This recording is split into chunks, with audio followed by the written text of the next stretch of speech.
मंडळी, श्री स्वामी समर्थ सगळ्यांना. कसे आहात तुम्ही सगळे? मी तर ठीक आहे आणि तुम्ही सुद्धा ठीक असाल अशी मी अपेक्षा करते. तर बघा आता आपलं कोणता व्हिडिओ आपला होणार आहे बघा. तर आज वखरायचं आहे आणि ते सुद्धा बैलांनी.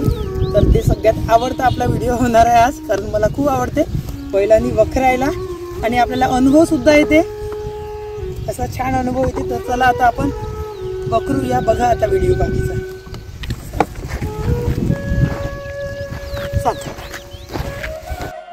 आणि बघा मंडळी, आता आमच्या विदर्भामध्ये पेरणीला लवकरात लवकर सुरुवात होणार आहे. त्यामुळे आमची शेतं अशा प्रकारे तयार करणं सुरू आहे सगळीकडे.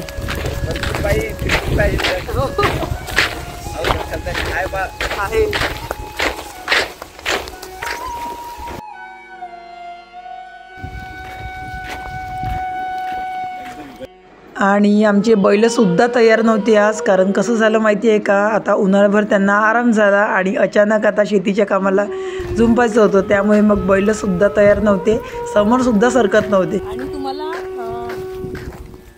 खरोखर सांगत आहे की जेवढा आनंद हा शेतकऱ्याच्या घरात असतो तेवढ्या मोठ्या नोकरीवाल्याच्या बिझनेसमॅनच्या घरी नसतो.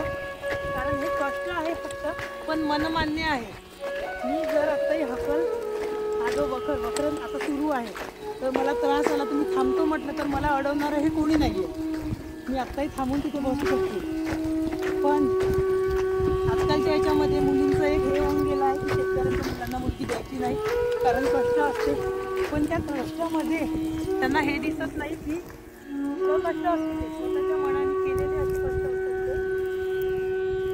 कारण कोणी म्हणणारं नसतं, कारण आपण मालक आहोत त्याच्यामध्ये. एवढंही काम टाकून आपण बसलो तर आपल्याला काही कोणी म्हणणार नाही की काहून तू बसला म्हणून. पण तुम्ही एखाद्या नोकरीवर असेल तर तुम्हाला 8 तास 12 तास कामं हे करावेच लागेल, तेव्हा तुम्ही बसू शकाल. तर हे गोष्ट हे या मुलींना समजत नाही की शेतकऱ्यांच्या घरी पडल्याने आपण नौकर होत नाही, आपण स्वतःचे मालक होतो. आणि मालक होणं हे काही साधी गोष्ट नाही आहे. भलेही तुम्हाला 50,000 पगार असेल सरकारी नोकरीमध्ये, की नोकरी कोणतीही असो, किंवा पुण्यामध्ये मुंबईमध्ये आजकाल मुलं जात आहे इंजिनिअरिंग करून कंपन्यामध्ये लागायसाठी. तर त्यांचे एवढे हालअपेष्टा आहे, तुम्ही बघून घ्या. व्हिडिओवर दिसतेच ते मेट्रोमध्ये जे मुंबईला लागलेले आहे, तर बसायला जागा नसते. आयुष्य पूर्ण त्यांचं धावपळीत चाललं जाते. पण हे जीवन आहे ना, हे जीवन खूप चांगलं आहे. कारण हे आपण राजा राणीचा संसार करू शकतो त्या शेतकऱ्याच्या जीवनामध्ये. पण काही लोकांना समजत नाही या गोष्टी. तर आम्हाला तर हे जीवन खूप आवडते.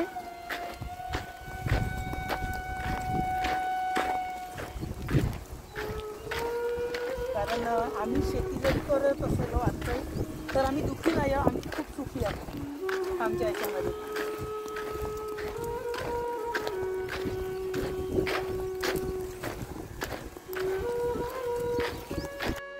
तर बघा मंडळी, आता आमचं क्षेत्र आहे शेती. तर कोणत्याही क्षेत्रात जर आपल्याला काम करायची लाज नसेल तर ते क्षेत्र आपल्यासाठी बेस्ट असं ठरतं. जशी आम्ही शेती करतो तर शेतीमध्ये लाज बाळगायची नसते.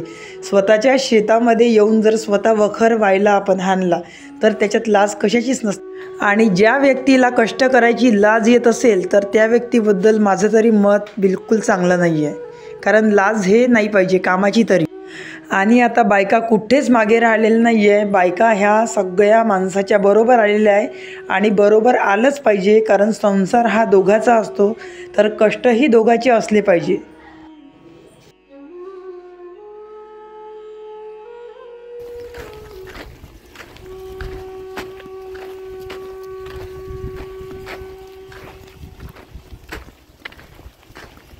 सकाळचं वातावरण आहे, जास्त टाईम झालेला नाही आहे, त्याच्यामुळे वखर हाकलायला सुद्धा काही दम येत नाही आहे जास्त. कारण ऊन व्हायचं आहे आता, तर उन्हाच्या आधी आपण चांगलं असं वखरून घेऊया.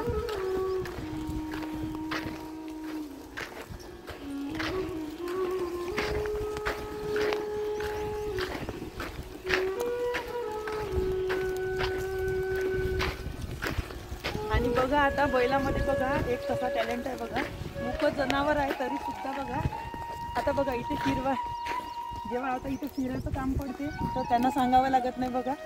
माणसाला सुद्धा प्रत्येक गोष्टीसाठी थांबतात.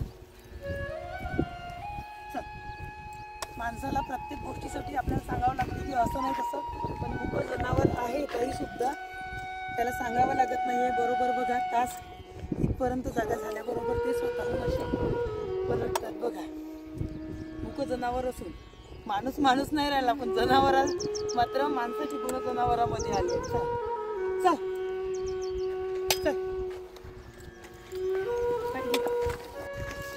तर बघा मंडळी, आता आमचं सकाळी वखरण सुरू आहे. आणि वखरण कसं होत आहे तर बघा आता तुम्ही.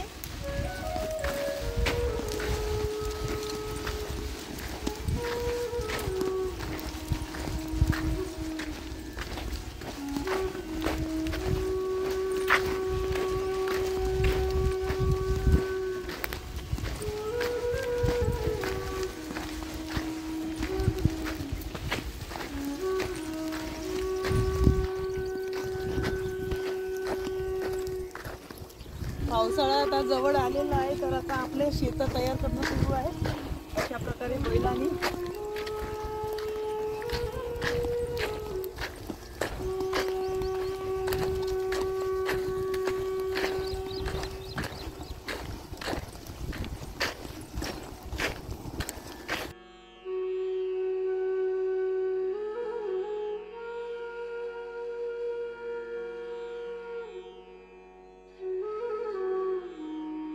बघा मंडळी, आता अशा